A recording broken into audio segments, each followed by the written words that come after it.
শ্রেয়া একটু জল দেবে তো। আমি তো কাজ করছি, তুমি একটু নিয়ে নাও না। তাহলে আমার কাজটা এসে তুমি করে দিয়ে যাও। নাও তোমার জল। হ্যালো রিয়া। হ্যাঁ বল। শোন না, তুই আমাকে একটা হেল্প করতে পারবি? কি হেল্প লাগবে বল না। আমার না একটা ইমিডিয়েট কাজের দরকার রে। তুই আবার চাকরি করবি কেন?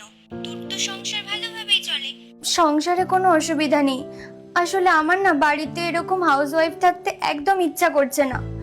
আমার না কিরকম একটা দম বন্ধ লাগছে। জানিস তো, সারাদিন বাড়ির সমস্ত কাজ আমি একা হাতে করি।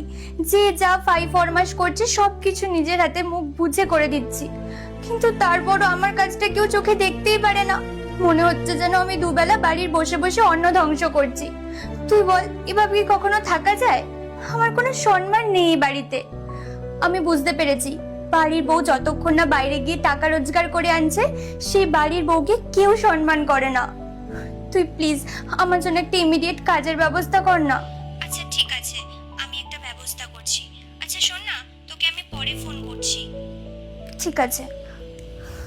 শ্রেয়া, মানছি আমি ভুল করেছি, প্লিজ আমাকে তুমি ক্ষমা করে দাও না।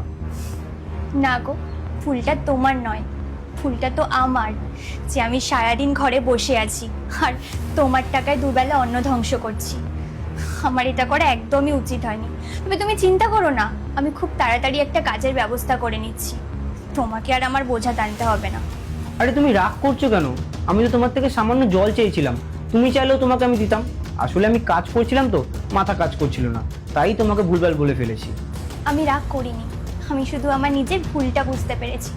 সত্যি তো, আমি সারাদিন কি এমন কাজ করি? সারাদিন তো বাড়িতে পায়ের ওপর পা তুলে বসে আছি, আর তুমি বাইরে কত কাজ করছো, তোমার এত রকম কাজের প্রেশার, সেই তুলনায় আমি তো কিছুই করি না। এটাই বেটার হবে, আমিও বাইরে গিয়ে দুবেলা কাজ করি। বাইরে কাজ করবে মানে? আরে আমি তো বাইরে কাজ করছি, তুমি যেমন ঘরে কাজ করছিলে ওরকম সংসার সামলাও, তাহলেই হবে। না না, আমি তো সংসারের কোনো কাজই করি না, আমার তো বাড়িতে কোনো কাজই থাকে না। তোমার তো এটাই মনে হয়, তাই না? আমি যদি বাইরে গিয়ে কাজ করি, মোটা টাকা ইনকাম করি, তাহলে তো তোমার মনে হবে যে আমি অনেক কাজ করছি, তাই না? না শ্রেয়া, তুমি বাইরে কাজ করবে না, এটাই আমার ফাইনাল কথা। হ্যাঁ রিয়া, বল। হ্যাঁ শ্রেয়া, তোর জন্য একটা চাকরির ব্যবস্থা করেছি। Thank you so much. আচ্ছা শোন না, স্যালারি কত দেবে?